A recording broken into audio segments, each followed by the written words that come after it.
Daniel here with another casual dude review. Today will be a quick follow-up on the Tudor FXD GMT. This is the sub $5,000 watch with a grade 2 titanium, full GMT function, and it's got kind of this military casual aesthetic that I really like. If you've seen my other videos, you know that this is my first Tudor. I typically have, my collection is mostly Omega and Rolex, and I have a Cartier in there as well. And so when I told people I was looking at my next piece, they asked if I was going to be going with like an AP or a Patek or something like that. And I said, no, I'm going for a Tudor. And so some of them thought it was a little bit of a downgrade. But honestly, this is a fantastic watch. And it's actually got more wrist time than any of my Rolexes have lately. I've worn it every day since my last video, since I did the unboxing. And I really love this piece. One of my criticisms of this piece was the strap that it came on. I love the look and feel of the strap. I love the icon here. I love the matching hardware, also titanium. But one of the criticisms was that this part gets frayed from going in and out of the buckle too much. And unlike most straps that are reinforced, this one doesn't have a lot of reinforcement. So before I got to the point of it really fraying or showing any signs of wear, I took it off and I ordered a few straps from Watches of Espionage. It was the first time I've ever placed an order with Watches of Espionage. And so just want to be clear, this is not a paid video. I didn't get anything for free. I paid for everything here. And so this is going to be an honest review of the straps that I got and what are some of the pros and cons of them. And so as much as I love this, I took it off and I got something that was a little bit more heavy duty. This is a single pass Nato strap, which means that it only goes through the lugs once and then comes out on the other side, and you would just wrap it around. And so let's talk about the first strap. I'm not going to go through all of the straps on the watch, so we'll keep this strap on. One thing I like about it is that it kind of mirrors the look and feel of this. Now, if I wanted to, I could even, take this off and put it on here, but so far I've been just fine. One of the things I was worried about when ordering from a third party was whether the stainless would look close enough to the titanium to make it feel like cohesive. And so far, I've got no complaints. I think the stainless matches pretty well with the titanium. This is a double pass, which means that, we've passed the strap through here. If you notice the lugs here, there's no removable spring bars. So this watch is designed only for straps, and I like that. I've got enough watches on stainless bracelets and precious metal bracelets that I wanted something that was going to be more casual. I know some people are critical of NATO straps in general. I love them. Like I said, I have enough on metal that I even have my Speedmaster on a NATO right now. It makes for a great summer wear. It's very casual. You don't bang it on your desk while you're working. And what I like about NATO straps too is you can change them out in seconds and give the watch a whole new look. I wanted to keep the aesthetic, so I kept that military green. I love the way that it, promotes the pop of orange on the GMT hand. And this is the strap that I've been wearing. So I ordered 3 straps. And so before we get into that a little bit, I'll put this on, but I'll show you the other straps that I got to kind of like mix and match and play with it. Now, I had mentioned that there was, somebody big in the watch industry who said that, this was kind of his piece of the year. And so I also got kind of a recommendation on what straps to order. So let's talk about the ordering process first. Watches of Espionage was really easy to place an order. You just go look for, whatever straps you're looking for. And what's really cool is that they come in the mail. So the straps come in these envelopes, which makes it feel like you're getting some sort of like military intel or something. So very cool branding. I really like that a lot. These 2 are empty right now. I put everything in a 3rd envelope, which I'll show you soon. But also, I love kind of getting little things like this. And so they put a little card in there, and they added a sticker as well. The sticker is not with me, so I won't show that, but it's just their logo. Very cool, though. And then just kind of a nice little, thank you for your support type of card here. And, their tagline is user tools. So very geared towards, active, military type of style of like lifestyle brand. And I really appreciate that. I like that. And I think it fits the tone of this watch perfectly. So before we talk a little bit about this strap, let's talk about the other straps that I got. And so here is the 3rd envelope that I got. And like I said, each strap was in an envelope. So pretty cool packaging, pretty cool branding. I love this stuff. I'm in marketing. And so I always get kind of excited when I see a brand that kind of takes things to the next level and really kind of leans into what their kind of style is. And so here's the Watches of Espionage logo. This is similar to the sticker that I received with it. And then you've got, you know, your stamp, and it looks like it's an international card with a little drone icon here. So very cool. Nice little touch by Watches of Espionage. The bracelet that was recommended to me by the person who kind of put this watch on my radar is this right here. And so this is a Velcro strap. Now, I really like this, but I'm going to tell you what my issue is with this one, with someone who has larger hands. So first off, you'll see the logo here, and then on the back side it says user tools, so very cool. I think this is called it's called like a hook and strap or something like that. I'll put the links to these in the description, so just keep an eye on there, and that will have all the information you need. So this is pretty cool. So this is, I think, sailing gray was the color of this one. And similar to the other one, you would just pass this through on the loops, and then you would loop it through here, and then fasten it back over here, and then slide this down to ensure that it doesn't come off. So I love the color. My issue with these is if you have a larger hand, first of all, it's a little bit difficult to get the Velcro through the buckle here. And so it's, let's see here. So when we go through here, and then we loop it through here, it looks easy with two hands, but when you're trying to get this off with one hand, it's not that easy. So with my wrist, which is almost 8 inches, we are actually much further down. And so we're about here.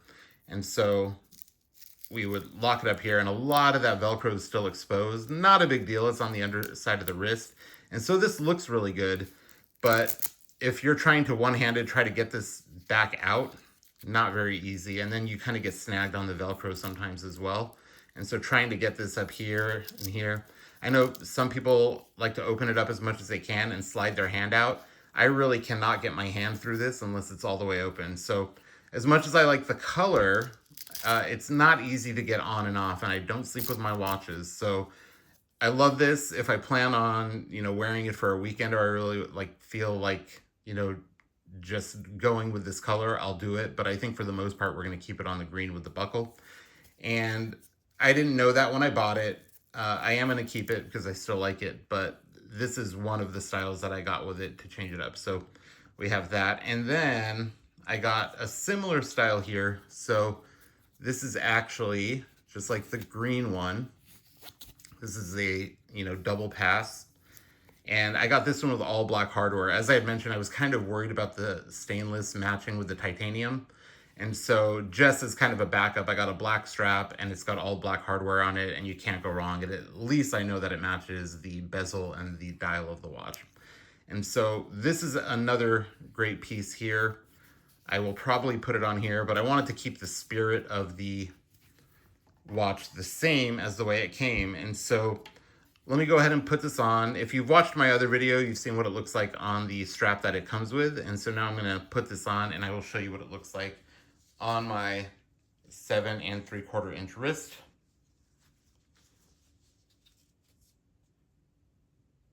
All right, so let's get buckled in here. And so there is a lot of slack on the top, but as with most NATO straps, what you'll do is you'll bring it back up here, and then you'll just loop it back down. And we'll push that all the way down so it sticks, and that's the look of the watch. And so very cool. This is the one that I'm going to keep it on. The buckle is nice. I think the hardware matches just fine. See, a little bit lighter on the stainless than the titanium, but you really have to look for it. And so again, I know a lot of people don't like NATO straps, and if you don't, this watch is definitely not for you. And so what I'll do is I'll take this bracelet off on camera. So what we're going to simply do here is we're going to remove the bottom strap, and then it just slides out easily. As I mentioned, this watch is designed to be used specifically with the NATO. There's a nice shot of the back of the case as well, the same icon that we saw here, Aéronautique Navale, and so French for the Navy. It's the French Aeronautical Navy.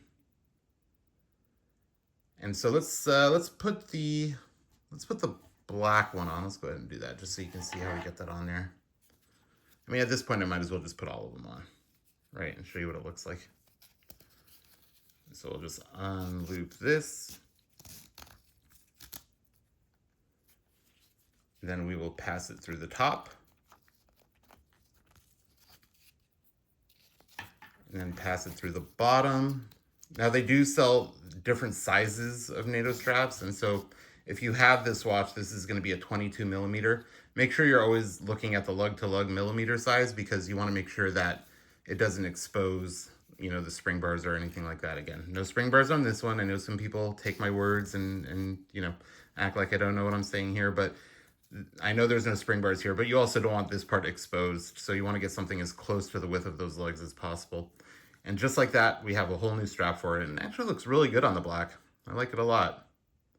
I think, again, to keep that military aesthetic, I'm going to keep it on the green for now. But this is great, the all black hardware. And again, this is going to be the same length as the green one, so we are going to have to hook it around and loop it. But this is an awesome look for the watch. All right, now let's put that gray one on just so I can show you. It's single pass and it's got the Velcro. Don't think I'm going to put it on my wrist just because, like I said, it's a little bit difficult.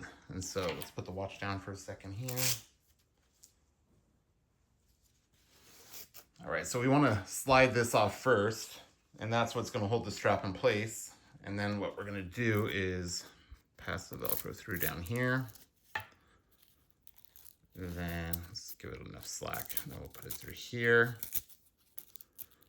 And then let's just pull this up while we're here. All right, so the watch would sit approximately up here, and then we'll go ahead and put this back on.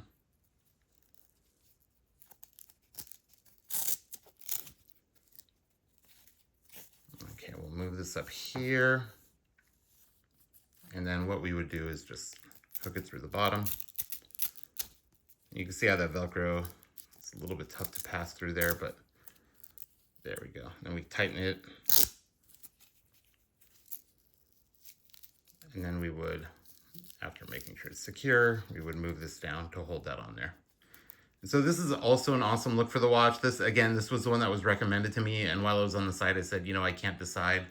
Let's just, you know, let's go with a few of them.